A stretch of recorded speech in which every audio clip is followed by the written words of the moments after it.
ನಮಸ್ಕಾರ. ನೀವು ನೋಡ್ತಾ ಇದ್ದೀರಾ ನ್ಯೂಸ್ 8 ಡಿಜಿಟಲ್. ನಾನು ರಘುರಾಜ್. ಸದಾ ಕರ್ನಾಟಕ ರಾಜ್ಯದೊಂದಿಗೆ ಕಾಲು ಕೆರೆದುಕೊಂಡು ಜಗಳಕ್ಕೆ ಬರುವ ತಮಿಳುನಾಡು ಸರ್ಕಾರ ಆಗಾಗ್ಗೆ ಜಲವಿವಾದವನ್ನ ಹುಟ್ಟು ಹಾಕ್ತಾ ಇರುತ್ತೆ. ಇದೀಗ ನಮ್ಮ ಕರ್ನಾಟಕ ರಾಜ್ಯದೊಂದಿಗೆ ಹೊಸದೊಂದು ಜಲವಿವಾದಕ್ಕೆ ಇದೀಗ ತಮಿಳುನಾಡು ಸರ್ಕಾರ ಇದೀಗ ಮುನ್ನುಡಿಯನ್ನ ಬರೆದಿರ್ತಕ್ಕಂಥದ್ದು. ಅದು ಏನು ಅಂತ ಹೇಳಿದ್ರೆ, ಅಂದ್ರೆ ಗಡಿ ಭಾಗದಲ್ಲಿ ಇತ್ತೀಚೆಗೆ ಏನು ಕರ್ನಾಟಕ ಸರ್ಕಾರ ಕೈಗೊಂಡಿರ್ತಕ್ಕಂಥ ಯೋಜನೆಗಳ ಬಗ್ಗೆ ಇದೀಗ ಏನು ತಮಿಳುನಾಡು ಸರ್ಕಾರ ಒಂದು ತಗಾದೆಯನ್ನ ತೆಗೆದಿರ್ತಕ್ಕಂಥದ್ದು. ಈ ಮೂಲಕ ಕರ್ನಾಟಕ ರಾಜ್ಯ ಏನಿದೆ, ನಮ್ಮ ಕರ್ನಾಟಕ ರಾಜ್ಯ ಸರ್ಕಾರದಿಂದ ಏನು ನಿರ್ಮಾಣ ಮಾಡ್ತಾ ಇರ್ತಕ್ಕಂಥ ಕೆಲವೊಂದು ಕಾಮಗಾರಿಗಳಲ್ಲಿ 1956ರ ಅಂತಾರಾಜ್ಯ ನದಿ ನೀರು ವಿವಾದ ಒಂದು ಕಾಯ್ದೆಯನ್ನ ಸರ್ಕಾರ ಉಲ್ಲಂಘನೆ ಮಾಡಿದೆ ಅಂತಕ್ಕಂಥ ನಿಟ್ಟಿನಲ್ಲಿ ಏನು ಸುಪ್ರೀಂ ಕೋರ್ಟ್ ನಲ್ಲಿ ಒಂದು ಕೇಸನ್ನ ದಾಖಲು ಮಾಡಿತ್ತು. ಈ ಮೂಲಕ ಇದೀಗ ಹೊಸದಾಗಿ ಒಂದು ಟ್ರಿಬ್ಯುನಲ್ ಅನ್ನ ರಚನೆ ಮಾಡಬೇಕು ಅಂತಕ್ಕಂಥ ಒತ್ತಾಯಕ್ಕೆ ಇದೀಗ ಸುಪ್ರೀಂ ಕೋರ್ಟ್ ಸಹ ಒಂದು ಮನ್ನಣೆ ನೀಡಿ ಇದೀಗ ಒಂದು ಆದೇಶವನ್ನು ಕೂಡ ಮಾಡಿರ್ತಕ್ಕಂಥದ್ದು. ಇನ್ನು ಈ ಒಂದು ಹೊಸ ಜಲ ವಿವಾದ ಏನು ಅಂತ ಹೇಳಿದ್ರೆ, ಏನು ಕೋಲಾರ ಮತ್ತು ಚಿಕ್ಕಬಳ್ಳಾಪುರ ಈ ಒಂದು ಭಾಗದಲ್ಲಿ ಉಗಮವಾಗ್ತಕ್ಕಂತ ಏನು ದಕ್ಷಿಣ ಪಿನಾಕಿನಿ ನದಿ ಏನಿದೆ, ಆ ಒಂದು ಭಾಗದಲ್ಲಿ ಹರಿತಕ್ಕಂತ ಒಂದು ನದಿ ನೀರಿನ ಒಂದು ವಿಚಾರವಾಗಿ ಇದೀಗ ಹೊಸದೊಂದು ಖ್ಯಾತೆಯನ್ನ ತಮಿಳುನಾಡು ಸರ್ಕಾರ ಈಗ ತೆಗೆದಿರ್ತಕ್ಕಂಥದ್ದು. ಏನು ಚಿಕ್ಕಬಳ್ಳಾಪುರ ಜಿಲ್ಲೆಯಲ್ಲಿ ಹುಟ್ಟುವಂತಹ ಈ ಒಂದು ದಕ್ಷಿಣ ಪಿನಾಕಿನಿ ನದಿ ಜೊತೆಗೆ ಒಂದು ಪಾಲಾನ ಒಂದು ನದಿ ಕಾಲುವೆ ಏನಿದೆ, ಈ ಒಂದು ಕಾಲುವೆ ಮೂಲಕ ಸ್ವಾಭಾವಿಕವಾಗಿ ತಮಿಳುನಾಡು ಭಾಗಕ್ಕೆ ಹರಿದು ಹೋಗ್ತುವಂತ ನೀರನ್ನ ಒಂದು ಹಿಡಿದಿಟ್ಕೊಳ್ತಕ್ಕಂಥ ಒಂದು ಕೆಲಸವನ್ನ ಸರ್ಕಾರ ಮಾಡ್ತಾ ಇರ್ತಕ್ಕಂಥದ್ದು. ಜೊತೆಗೆ ಆ ಒಂದು ನೀರನ್ನ ಬೇರೆಡೆ ತಿರುಗಿಸಿ ಅಲ್ಲಿ ಬೇರೆ ಬೇರೆ ಒಂದು ನೀರಾವರಿ ಯೋಜನೆಗಳನ್ನ ಒಂದು ಕೈಗೆತ್ತಿಕೊಂಡಿದ್ದಾರೆ. ಈ ಭಾಗದಲ್ಲಿ ಏನು ತಮಿಳುನಾಡಿಗೆ ಬರಬೇಕಾಗಿರ್ತಕ್ಕಂಥ ನೀರು ಅಲ್ಲಿ ಒಂದು ಬೇರೆಡೆ ತಿರುಗಿಸಿದ್ದಾರೆ ಅಂತಕ್ಕಂಥ ಒಂದು ಆರೋಪ ಇತ್ತೀಚೆಗೆ ಏನು ತಮಿಳುನಾಡು ಸರ್ಕಾರ ಮಾಡ್ತಾ ಇರ್ತಕ್ಕಂಥದ್ದು. ಈ ಬಗ್ಗೆ ತಮಿಳುನಾಡು ಸರ್ಕಾರ ಸುಪ್ರೀಂ ಕೋರ್ಟ್ ನಲ್ಲಿ ಒಂದು ಅರ್ಜಿಯನ್ನು ದಾಖಲು ಮಾಡಿತ್ತು. ಈ ಬಗ್ಗೆ ಒಂದು ರಚನೆ ಮಾಡಬೇಕು ಅಂತಕ್ಕಂಥ ನಿಟ್ಟಿನಲ್ಲಿ ಒಂದು ಅರ್ಜಿಯನ್ನ ಪುರಸ್ಕಾರ ಮಾಡಿರ್ತಕ್ಕಂಥ ಸುಪ್ರೀಂ ಕೋರ್ಟ್ ಮುಂದಿನ 1 ತಿಂಗಳ ಒಳಗಾಗಿ ಟ್ರಿಬ್ಯುನಲ್ ಅನ್ನ ರಚನೆ ಮಾಡಬೇಕು ಅಂತಕ್ಕಂಥ ಒಂದು ಆದೇಶವನ್ನ ಮಾಡಿರ್ತಕ್ಕಂಥದ್ದು. ಈ ನಿಟ್ಟಿನಲ್ಲಿ ಕರ್ನಾಟಕ ಸರ್ಕಾರ ಕೋಲಾರ ಜಿಲ್ಲೆಯ ಗಡಿ ಭಾಗದಲ್ಲಿ ಕೈಗೊಂಡಿರ್ತಕ್ಕಂಥ ಕೆಲವೊಂದು ನೀರಾವರಿ ಯೋಜನೆಗಳಿಗೆ ಏನಾದ್ರೂ ಒಂದು ಅಡ್ಡಿ ಆಗುತ್ತಾ ಅಂತಕ್ಕಂಥ ಒಂದು ಆತಂಕ ಕೂಡ ಎದುರಾಗ್ತಾ ಇರ್ತಕ್ಕಂಥದ್ದು. ಯಾಕೆಂತ ಹೇಳಿದ್ರೆ 2008ರಲ್ಲಿ ಏನು ಕೋಲಾರ ಜಿಲ್ಲೆಯ ಬಂಗಾರಪೇಟೆ ತಾಲೂಕಿನ ಯರಗೋಳ ಬಳಿ ಒಂದು ಡ್ಯಾಮ್ ಅನ್ನು ನಿರ್ಮಾಣ ಮಾಡುವಂತ ಸಮಯದಲ್ಲಿ ಅವತ್ತು ಕೂಡ ತಮಿಳುನಾಡು ಸರ್ಕಾರ ಒಂದು ದೂರನ್ನು ದಾಖಲು ಮಾಡಿತ್ತು.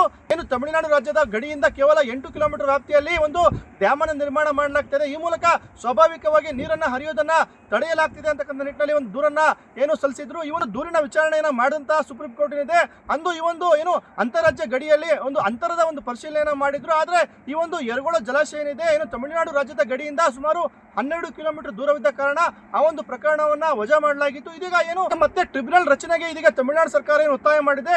ಇದರಿಂದ ಮತ್ತೆ ಕೋಲಾರ ಜಿಲ್ಲೆಗೆ ಕೈಗೊಂಡಿರ್ತಕ್ಕಂಥ ನೀರಾವರಿ ಯೋಜನೆಗಳಿಗೆ ಹಿನ್ನಡೆ ಆಗುತ್ತಾ ಅಂತಕ್ಕಂಥ ಒಂದು ಆತಂಕ ಇದೀಗ ಎದುರಾಗಿರ್ತಕ್ಕಂಥದ್ದು. ಈಗಾಗಲೇ ರಾಜ್ಯ ಸರ್ಕಾರದಿಂದ ಜಾರಿ ಮಾಡಿರ್ತಕ್ಕಂಥ ಒಂದು ಕೆಸಿ ವ್ಯಾಲಿ ಯೋಜನೆ ಇದೆ. ಈ ಒಂದು ಯೋಜನೆ ವಿಚಾರವಾಗಿ ಕೂಡ ಈಗಾಗಲೇ ತಮಿಳುನಾಡು ಸರ್ಕಾರ ಒಂದು ತಗಾದೆಯನ್ನು ತೆಗೆದಿರ್ತಕ್ಕಂಥದ್ದು. ಏನು ಪೆನ್ನಾರ್ ನದಿ ಕಾಲುವೆಯಾಗಿ ಹರಿತಕ್ಕಂಥ ಒಂದು ನೀರನ್ನ ಬೇರೆ ಬೇರೆ ಜಿಲ್ಲೆಗಳಿಗೆ ಈ ಒಂದು ನೀರನ್ನ ಹರಿಸಲಾಗಿದೆ ಅಂತಕ್ಕಂಥ ಒಂದು ಆರೋಪವನ್ನು ಕೂಡ ಇದೀಗ ತಮಿಳುನಾಡು ಸರ್ಕಾರ ಮಾಡಿರ್ತಕ್ಕಂಥದ್ದು. ಜೊತೆಗೆ ಕೋಲಾರ ಜಿಲ್ಲೆಯ ಮಾಲೂರು ತಾಲೂಕಿನ ಎಲೆ ಮಲ್ಲಪ್ಪ ಶೆಟ್ಟಿ ಕೆರೆಯಿಂದ ಏನು ಮಾಲೂರು ತಾಲೂಕಿನ ಲಕ್ಕೂರು ಗ್ರಾಮಕ್ಕೆ ಒಂದು ಕುಡಿಯುವ ನೀರನ್ನ ಏನು ಪೂರೈಕೆ ಮಾಡ್ತಕ್ಕಂಥ ಒಂದು ಯೋಜನೆಯನ್ನು ಕೂಡ ಈಗಾಗಲೇ ಕೈಗೆತ್ತಿಕೊಂಡಿರ್ತಕ್ಕಂಥದ್ದು.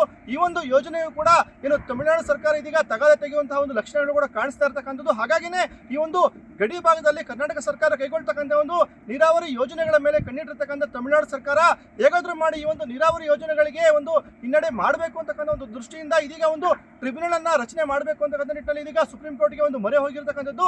ಈ ಒಂದು ವಾದವನ್ನ ಪುರಸ್ಕಾರ ಮಾಡಿರ್ತಕ್ಕಂಥ ಸುಪ್ರೀಂ ಕೋರ್ಟ್ ಸಹ 1 ತಿಂಗಳ ಒಳಗಾಗಿ ಒಂದು ಟ್ರಿಬ್ಯುನಲ್ ಅನ್ನ ರಚನೆ ಮಾಡಬೇಕು ಅಂತಕ್ಕಂಥ ಒಂದು ಆದೇಶ ಮಾಡಿರ್ತಕ್ಕಂಥ ಹಿನ್ನೆಲೆ ಇದೀಗ ಜಿಲ್ಲೆಯಲ್ಲಿ ರಾಜ್ಯ ಸರ್ಕಾರ ಕೈಗೊಂಡಿರ್ತಕ್ಕಂಥ ನೀರಾವರಿ ಯೋಜನೆಗಳಿಗೆ ಹಿನ್ನಡೆ ಆಗುತ್ತಾ ಅಂತಕ್ಕಂಥ ಒಂದು ಆತಂಕ ಇದೀಗ ಎದುರಾಗಿರ್ತಕ್ಕಂಥದ್ದು. ಈ ನಿಟ್ಟಿನಲ್ಲಿ ರಾಜ್ಯ ಸರ್ಕಾರ ಕೂಡ ಸುಪ್ರೀಂ ಕೋರ್ಟ್ ನಲ್ಲಿ ತಮ್ಮ ಒಂದು ಸಮರ್ಥ ವಾದನವನ್ನ ಮಂಡನೆ ಮಾಡಿ ಈ ಒಂದು ಗಡಿ ಭಾಗದಲ್ಲಿ ಕೈಗೊಂಡಿರ್ತಕ್ಕಂಥ ನೀರಾವರಿ ಯೋಜನೆಗಳಿಗೆ ಯಾವುದೇ ಕಾರಣಕ್ಕೂ ಕೂಡ ಒಂದು ಹಿನ್ನಡೆ ಆಗದಂತಾನೆ ಒಂದು ಎಚ್ಚರಿಕೆಯನ್ನು ವಹಿಸಬೇಕಾಗಿದೆ. ಯಾಕೆಂತ ಹೇಳಿದ್ರೆ ಗಡಿ ಭಾಗದಲ್ಲಿ ಸರ್ಕಾರ ಕೈಗೊಂಡಿರ್ತಕ್ಕಂಥ ಒಂದು ನೀರಾವರಿ ಯೋಜನೆಗಳಿಂದ ಬಹಳಷ್ಟು ಗ್ರಾಮಗಳಿಗೆ ಒಂದು ಕುಡಿಯುವ ನೀರನ್ನ ಈಗಾಗಲೇ ಪೂರೈಕೆ ಮಾಡ್ತಾ ಇರತಕ್ಕಂಥದ್ದು. ಏನು ತಮಿಳುನಾಡು ಸರ್ಕಾರ ಬೇರೆ ಬೇರೆ ಕಾರಣಗಳಿಗೆ ಈ ರೀತಿಯಾಗಿ ಒಂದು ತಗದೆ ಮಾಡ್ತಕ್ಕಂಥ ಕೆಲಸ ಹಿಂದಿನಿಂದಲೂ ಕೂಡ ಮಾಡ್ತಾ ಇರ್ತಕ್ಕಂಥದ್ದು. ಈ ನಿಟ್ಟಿನಲ್ಲಿ ಸರ್ಕಾರ ಒಂದು ಸಮರ್ಥ ವಾದನವನ್ನ ಮಂಡನೆ ಮಾಡಿ ಈ ಒಂದು ನೀರಾವರಿ ಯೋಜನೆಗಳಿಗೆ ಹಿನ್ನಡೆ ಆಗ್ಬಾರ್ದು ಅಂತಕ್ಕಂಥ ನಿಟ್ಟಿನಲ್ಲಿ ಒಂದು ಒತ್ತಾಯವನ್ನು ಇದೀಗ ನೀರಾವರಿ ಹೋರಾಟಗಾರರು ಮಾಡ್ತಾ ಇರ್ತಕ್ಕಂಥದ್ದು. ರಘುರಾಜ್, ನ್ಯೂಸ್ 18 ಕೋಲಾರ. ನಿರ್ಭೀತ, ನಿಷ್ಪಕ್ಷಪಾತ, ವಿಶ್ವಾಸಾರ್ಹ ಸುದ್ದಿಗಳಿಗೆ ಮತ್ತೊಂದು ಹೆಸರಾಗಿರೋ ನ್ಯೂಸ್ 18 ಕನ್ನಡ ಈಗ ಆಪ್ನಲ್ಲೂ ಲಭ್ಯ ಇದೆ. ದಯವಿಟ್ಟು ಇಲ್ಲಿರೋ QR ಕೋಡ್ ಅನ್ನ ಸ್ಕ್ಯಾನ್ ಮಾಡಿಕೊಂಡು ಆಪ್ ಡೌನ್ಲೋಡ್ ಮಾಡೋದಕ್ಕೆ ಮರಿಬೇಡಿ. ನಿಮ್ಮ ಬೆಂಬಲ ಹೀಗೆ ಸದಾ ನಮ್ಮೊಂದಿಗಿರಲಿ. ಧನ್ಯವಾದ.